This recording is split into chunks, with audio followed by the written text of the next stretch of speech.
Olá pessoas, espero que sejam bem. Dando continuidade então às nossas aulas sobre teoria atômica, especificamente nossa aula sobre o desenvolvimento do modelo atômico quântico, nós vamos agora na parte 3 vermos um pouco mais sobre os números quânticos e os orbitais atômicos. Bom, nas duas primeiras partes dessa aula, nós vimos como as partículas também têm propriedades ondulatórias e como um elétron em um átomo, preso em um átomo, pode ser interpretado como sendo uma onda estacionária tridimensional. Né? E a descrição dessa onda ela é dada então pela equação de Schroeder, e a resolução dessa equação de Schroeder a gente consegue calcular nos níveis de energia para as ondas possíveis para este elétron. Continuando hoje, a gente vai pegar a segunda parte da resolução da equação de Schroeder, que é encontrar o valor da função de onda.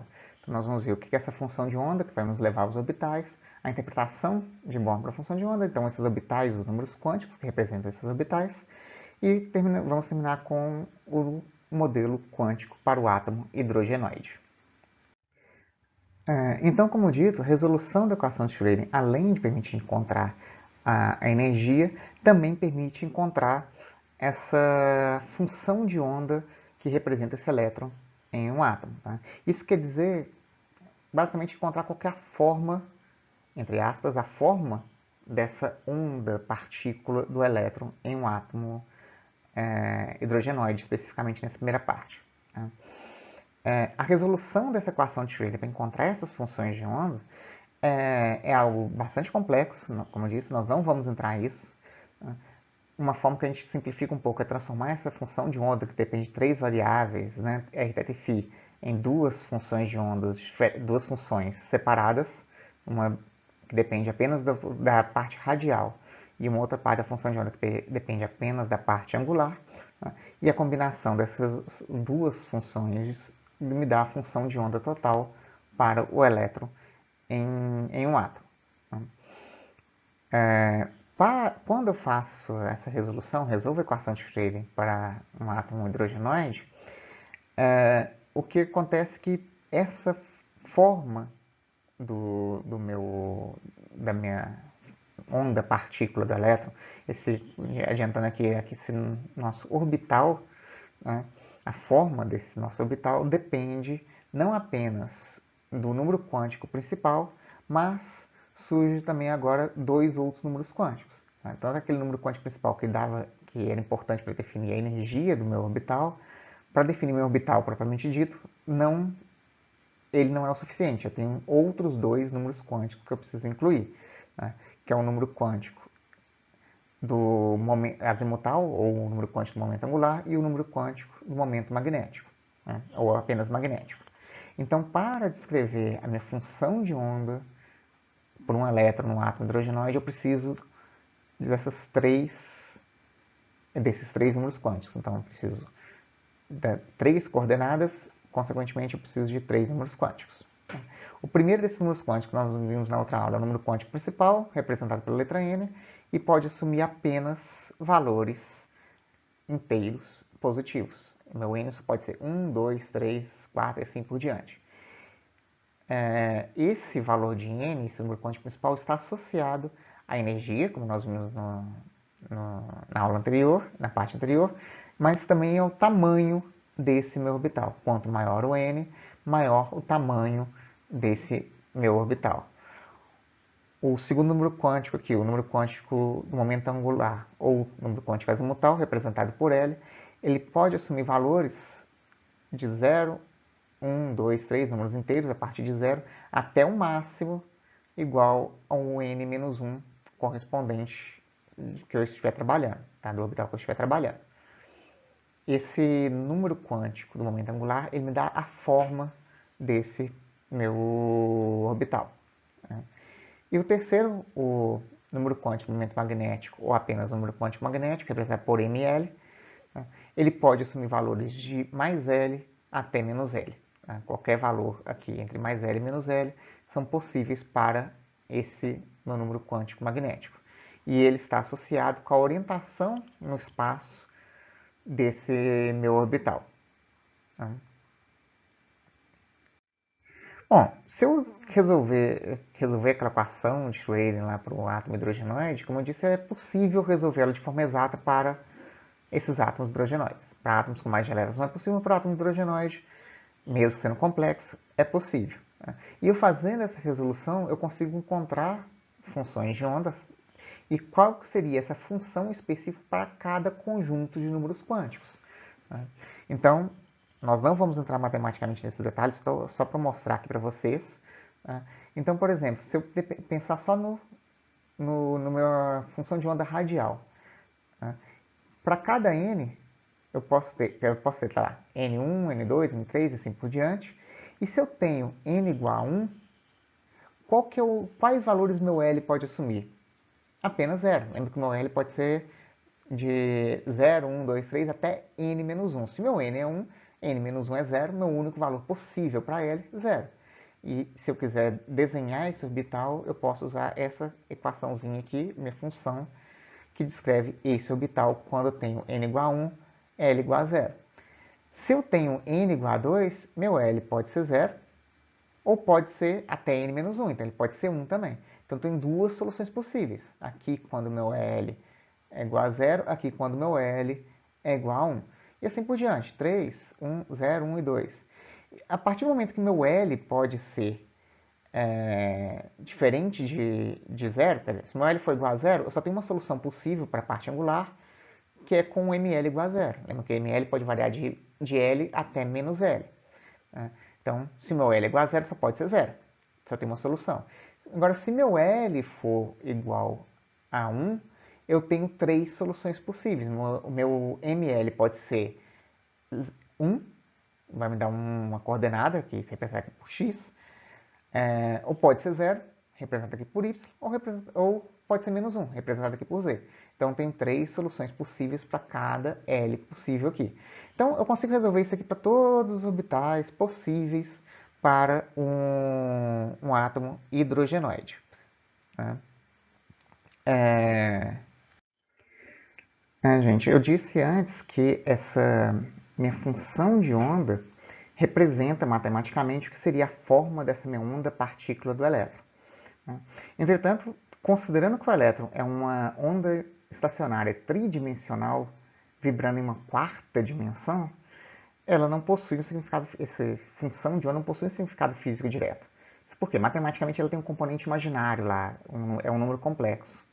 Então, assim como uma onda, imagina que é uma onda estacionária unidimensional, tem um eixo x, ela estaria vibrando em relação ao y. Ou uma onda estacionária bidimensional, teria um plano e está vibrando em relação ao eixo z, então tem um plano xy, esse plano está vibrando em relação ao eixo z. Para uma onda tridimensional, eu não consigo pegar para onde essa onda está vibrando, em relação a que coordenada essa onda está vibrando. Matematicamente, isso é porque eu tenho um número imaginário, um número complexo, um componente imaginário que não tem significado físico direto. Então, entretanto, Max Born ele percebeu que se eu pego o quadrado dessa minha função de onda, eu elimino esse componente imaginário. E o resultado dessa operação, esse meu psi ao quadrado, fornece a densidade de probabilidade de encontrar, entre aspas, o elétron em determinada região do espaço a qualquer tempo. Ele fala que vai me dar qual a chance de eu encontrar um elétron em determinada região do espaço do meu átomo em determinado tempo. Essa definição probabilística do que seria o elétron em um átomo, né, dessa minha onda estacionária tridimensional do elétron em um átomo, deixou muitos cientistas na época bastante desconfortáveis, na verdade deixa muita gente ainda desconfortável até hoje, mas se mostrou ser um modelo bastante adequado para descrever o elétron em um átomo. Claro, é um modelo, é uma aproximação da realidade, mas descreve muito bem como que seria esse elétron em um átomo qualquer. Né? Esse π ao quadrado, essa densidade de probabilidade aqui, é o que nós chamamos de orbital. Né? Um orbital atômico é exatamente isso, a região do espaço onde eu posso encontrar esse meu elétron. Né? Lembrando que aqui, meu π lá que eu falei psi ao quadrado aqui, meu psi, ele é uma função de onda tridimensional, então ele tem 3 coordenadas, r, θ e φ, né, pensando em coordenadas polares, mas eu posso representar cada função de onda dessa por 3 números quânticos. Né? Então é um psi de n, l e ml ao quadrado, isso me dá esse meu orbital, essa região do espaço onde eu posso encontrar meu elétron. Lembrando que isso aqui é bem diferente das órbitas lá de Rutherford e Bohr. Tá? Não tem uma posição definida, o elétron se movendo em órbitas circulares. É uma região do espaço onde eu tenho uma chance de encontrar meu elétron. Tá? Considerando as possíveis resoluções para a equação de Frey, ou seja, as possíveis funções de ondas, na verdade, as possíveis funções de ondas ao quadrado, os possíveis orbitais que eu tenho em um átomo, aqui pensando em átomos hidrogenoides, eu tenho esse conjunto aqui, representando aqui alguns dos orbitais possíveis para esse átomo hidrogenoide. Então vamos lá, só para mostrar aqui, vamos supor que eu tenho o nível igual a 1, ou seja, meu valor de n é 1. Se eu tenho n igual a 1, eu posso ter apenas um único valor de L, certo? Se n igual a 1, pegando aquela que o L tem que ser no máximo n menos 1, então meu L, o único valor possível para o meu L é 0. Se meu valor de L é 0, esse orbital que tem L igual a 0, qualquer orbital que tem L igual a 0, tá? Ele é chamado de orbital S, tá? Que é um orbital esférico. E se meu L é igual a 0, o único valor de ml possível é 0 também. Então, esse orbital aqui com n igual a 1, L igual a 0 e ml igual a 0 é o orbital 1s. Se eu passo para o nível 2, aí eu já posso ter diferentes valores de L. Tenho n igual a 2, tenho L pode ser 0 ou pode ser 1. Se meu L é igual a 0, o meu orbital também é do tipo S, é esférico do tipo S, e só tem um ml possível. Então, é o meu orbital 2s. Se eu passo aqui para o L igual, mas eu tenho um L igual a 1, esse orbital com L igual a 1 é chamado de orbital P, e ele tem 3 subdivisões aqui. Se meu L é igual a 1, meu ml pode ser 1, 0 e menos 1. Tá? Então aqui eu tenho 3 orbitais P diferentes. Então aqui eu tenho os orbitais do tipo 2P, são 3 orbitais P para o mesmo N. Né? Só uma observação, alguns livros usam esse formato aqui, de começar de mais para o menos, então mais 1, 0, menos 1. Né? Outros vão usar de menos 1, 0, 1. Tanto faz, vocês podem usar o que vocês quiserem, desde que fique claro qual que vocês estão usando. Pelo menos para mim, pode usar qual que vocês quiserem, desde que fique claro qual que vocês estão usando. Tá? E continuando, então, se eu passo para o n igual a 3, eu vou ter 3 valores de L possível, 0, 1 e 2. O 0 a gente já viu que é o orbital do tipo S, só tem um valor de ml possível, orbital 3s. Se meu L for 1, é do tipo P, tem 3 valores possíveis, meus 3 orbitais 3p. E se eu tenho L igual a 2, eu tenho um orbital do tipo D, tenho 5 valores possíveis de ml, de mais 2 até menos 2, eu tenho 5 orbitais do tipo 3D. Então, meu N, né, me dá o meu nível, meu L me fala qual que é o meu subnível, e meu ml me dá o orbital específico que eu estou trabalhando. Né? Só por curiosidade aqui, se vocês forem olhar, o número de orbitais que eu tenho no nível, um nível, tá? Todos os orbitais possíveis para um nível, é dado por esse nível quadrado. Então, n igual a 1, n ao quadrado é 1, então aqui só tem um orbital aqui nesse n. Se meu n é igual a 2, 2 ao quadrado 4, eu tenho 4 orbitais. 1, 2, 3, 4. E dentro de um mesmo L, o número de orbitais que eu tenho é 2L menos 1. Então, se eu tenho aqui 2L mais 1. Então, se eu tenho aqui L igual a 1, 2 mais 1, 3. 3 orbitais. L igual a 2, 2L, 4 mais 1, 5. 5 orbitais. Então, às vezes, facilita para vocês lembrarem quantos orbitais você tem dentro de cada nível, de cada subnível. Uma outra coisa importante desses orbitais é que, para átomos hidrogenoides com um único elétron, né, meus orbitais com o mesmo N são chamados de orbitais degenerados. Nós já vimos que, lembra quando calculamos energia para um nível em um átomo hidrogenoide, A gente viu que naquela equação de energia igual a menos Z2HR sobre N ao quadrado, o único número quântico que entra ali é o N. Então, todos os orbitais com o mesmo N têm a mesma energia. Então, aqui, o meu N igual a 1 tem um orbital 1s aqui, tem uma energia. O meu N igual a 2 tem 4 orbitais, 1s e 3p. Os 4 orbitais têm a mesma energia para átomos hidrogenoides. A gente vai ver que diferencia depois, para outros átomos. Mas átomos com um único elétron, se eu tenho N igual a 3, eu tenho aqui N igual a 3, tenho 9 orbitais, um orbital S, 3 orbitais P, 5 orbitais D. Todos esses orbitais aqui têm a mesma energia. Tá? Do ponto de vista energético, tanto faz um elétron sair do nível do orbital 2s e vir para o 3s ou do 2s por 3p. Em termos energéticos, o fóton envolvido, se for o caso, vai ser o mesmo, tá? A mesma energia. Tá?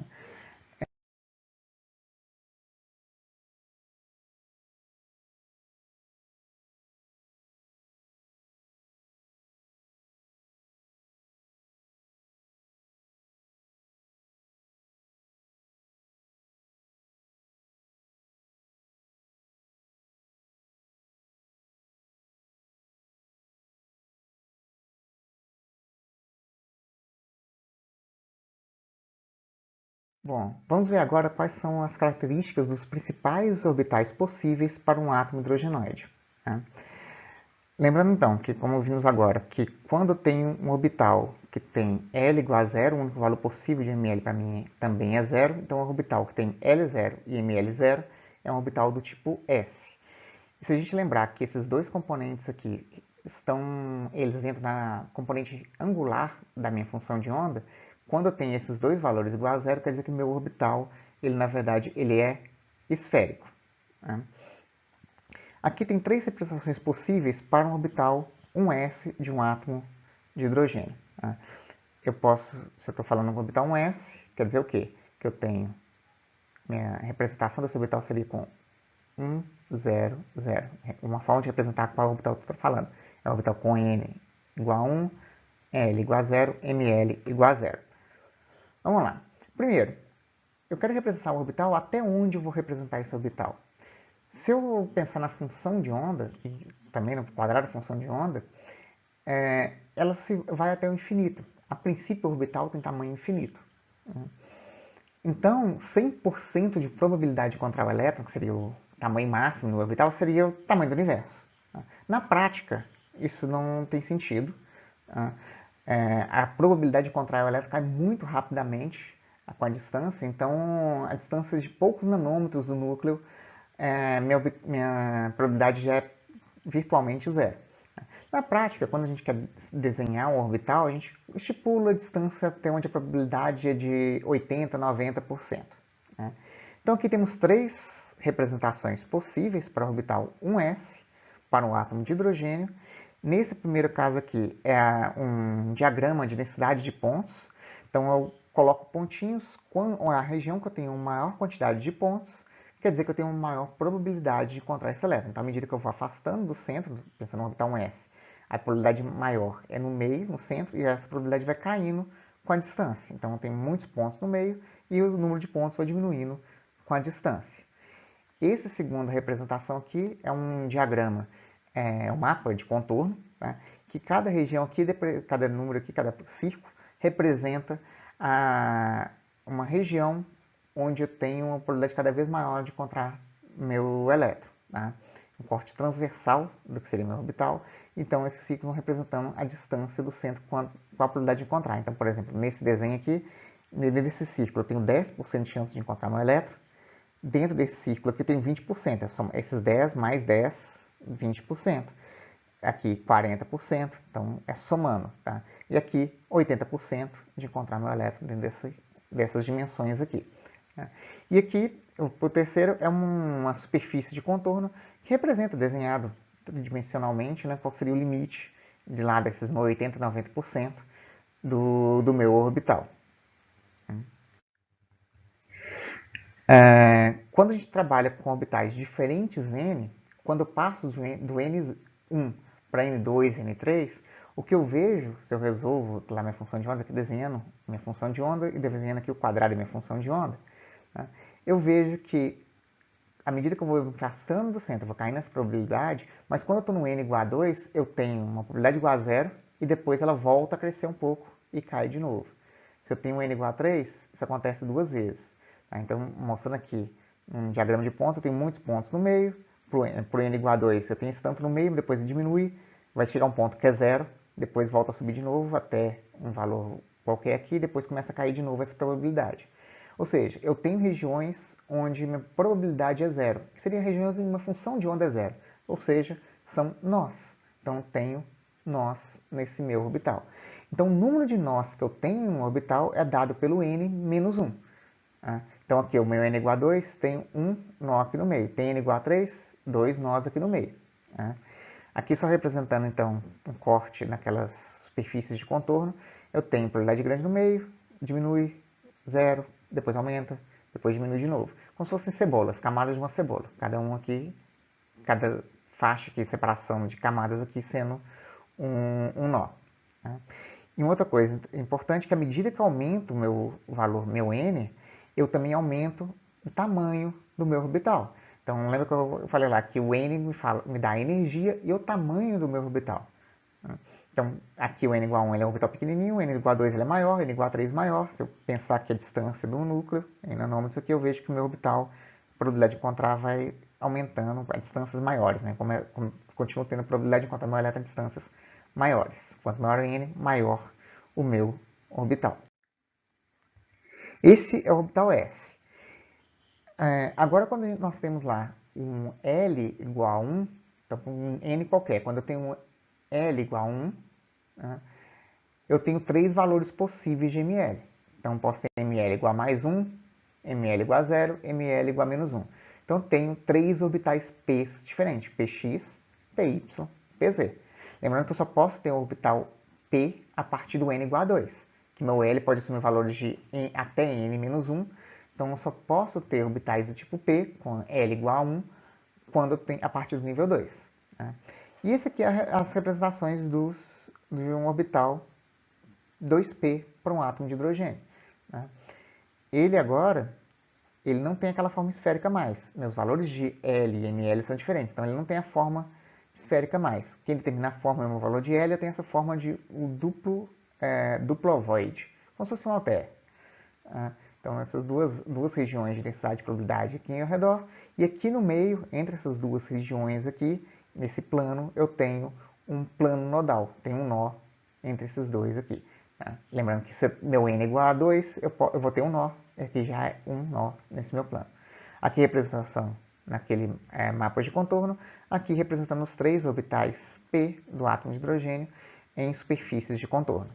Então, cada um deles está orientado em uma direção, em relação a um eixo. O ml me dá a direção, a orientação desse meu orbital. Então, tem aqui o px, ele está aqui sobre o eixo x, o py aqui sobre o eixo y e o pz sobre o eixo z. Então, três orbitais p, três orbitais 2p para um átomo de hidrogênio. Da mesma forma que acontece com o orbital s também, quando eu tenho um orbital 3p, ele vai ser maior que o orbital 2p. O 4p vai ser maior que o orbital 2p, vai ter cada vez mais nós ali no meio também. Mas se eu comparo no mesmo n meus orbitais s e p, meu orbital p ele é um pouco menor do que meu orbital s. Ou seja, pensando que a minha probabilidade está caindo aqui com o tempo, ela vai cair mais rapidamente aqui para um orbital p, 2p, do que para o orbital 2s. O terceiro tipo de orbital é aquele quando nós temos L igual a 2. Só vai acontecer a partir de n igual a 3, surge a possibilidade de ter o L igual a 2. Se eu tenho L igual a 2, meu ml pode assumir 5 valores possíveis, de menos 2 até mais 2. Menos 2, menos 1, 0, mais 1 e mais 2. Então, tem 5 orbitais diferentes, todos com a mesma energia, para átomos hidrogenoides, então todos com o mesmo N, mesma energia. Todos com forma parecida, porque todos têm o mesmo L aqui, só tem uma diferençazinha em um deles, mas com orientações espaciais diferentes.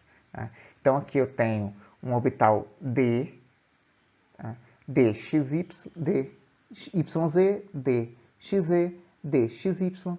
Esse aqui, tá vendo que esses aqui são todos entre os eixos X e Y, Z, entre o eixo X e Z, entre os eixos X e Y. Esse aqui está sobre os eixos X e Y. Esse é o DX2 menos Y2. E esse aqui é estranho, que parece um alter com uma rosquinha no meio aqui, né? É o DZ2. Tá? Ele é diferente, mas a resolução dele equivale à mesma resolução desses outros aqui, tá? Em termos energéticos. E por fim, temos os orbitais F, que acontece a partir do momento que eu tenho um n igual a 4, existe a possibilidade de ter orbitais com L igual a 3. Esses orbitais com L igual a 3 são chamados de orbitais F. Tenho 7 soluções possíveis, de menos 3 até a mais 3. Então, tem 7 orbitais diferentes, bem diferentões aqui, com formas bem estranhas, né? E esse aqui, mais estranho ainda, né? Tem nomes bem exóticos. Assim, eu pessoalmente não vou ficar pedindo para vocês desenharem orbitais, mas até a orbital D dá para desenhar. Tá? Se for o caso, dá para desenhar até a orbital D. Esse aqui eu não vou ficar cobrando, não. Até químicos veem pouco esses orbitais aqui. Eles acontecem só nos elementos de transição lá embaixo, transição externa lá embaixo. Poucos trabalham com esse tipo de orbital, mas só para vocês saberem que existe, está aqui. Na verdade, existe até mais, tá? Eu posso continuar. Se eu tiver no L igual a 5, eu posso ter orbitais com, ou no N igual a 5, eu posso ter orbitais com L igual a 4, que seriam orbitais do tipo G. Para átomos no estado fundamental, átomos naturais que existem, até os que já foram sintetizados até hoje, no estado fundamental, que a gente vai ver depois o que é isso, eu vou ter até o elétrons F só. Tá? Mas se eu faço excitações eletrônicas, eu posso jogar sim um elétron para um orbital, tá? Com um nível de energia mais alto, que pode ser um orbital G, H e assim por diante. Teoricamente vai estar infinito. Então aqui, só para mostrar os 16 orbitais principais para átomos hidrogenóis. O orbital S, os orbitais P, os orbitais D e os orbitais F. Tá? Aqui só uma outra forma, só para lembrar, mostrando os orbitais, soluções possíveis para o átomo de hidrogênio. Então, tenho o meu orbital 1s, que tem aquela energia de menos 2,18 vezes 10 a menos 18, 19 joules. Né? Não, é menos 18 mesmo, 18 joules. Se eu passo para o nível 2, todos eu tenho 4 orbitais, 2s, 2px, 2py, 2pz, né? Todos com a mesma energia de menos 0,54 vezes 10 a menos 18. E continuando aqui, todos aqui no terceiro nível, 1s, 3p, 5d, todos eles com a mesma valor de energia e assim por diante. Para terminarmos, eu falei lá atrás que a gente, quando estava com uma onda estacionária unidimensional, precisa de um número quântico, uma bidimensional precisa de 2 números quânticos. E a tridimensional, que é o elétron no átomo, é um elétron qualquer em um átomo, precisaria de 3 números quânticos. Na verdade, precisa de pelo menos 3 números quânticos. Né? Na verdade, posteriormente, eu vendo aqueles aspectos de linhas, vendo que eu consigo ter desdobramentos muito pequenininhos, muito próximos, só com tecnologias mais sofisticadas, a gente conseguiu observar, existe um desdobramento dessas linhas, e isso quer dizer que existe, na verdade, um quarto número quântico para representar um elétron em um átomo, tá? Que é o número quântico do spin. Né? Ele é um número quântico que ele representa orientações do campo magnético de um elétron. Né? A gente pode pensar um elétron como sendo uma carga elétrica, então ele está em movimento, essa carga elétrica em movimento, girando em torno do próprio eixo, teria um campo magnético. E para os átomos em um átomo, os elétrons em um átomo, esse campo magnético é quantizado, ele só pode assumir 2 valores. Eu posso ter ele apontando norte para cima ou ele aponta para baixo, spin para cima, spin para baixo. Em termos de números quânticos, são os 2 spins, spins mais meio e spin menos meio. Tá? Essa aqui é uma analogia, né? Falando que o elétron está girando em torno do próprio eixo, tá? Mas na verdade não é isso, não. Não existe um análogo macroscópico para o que é o spin, não. Tá? Porque o elétron, na verdade, a princípio, ele não tem dimensão. Tá? É um ponto matemático, ele é uma entidade adimensional. Então não tem como ele estar girando em torno do próprio eixo. Tá? Mas a gente usa como analogia para entender um pouquinho.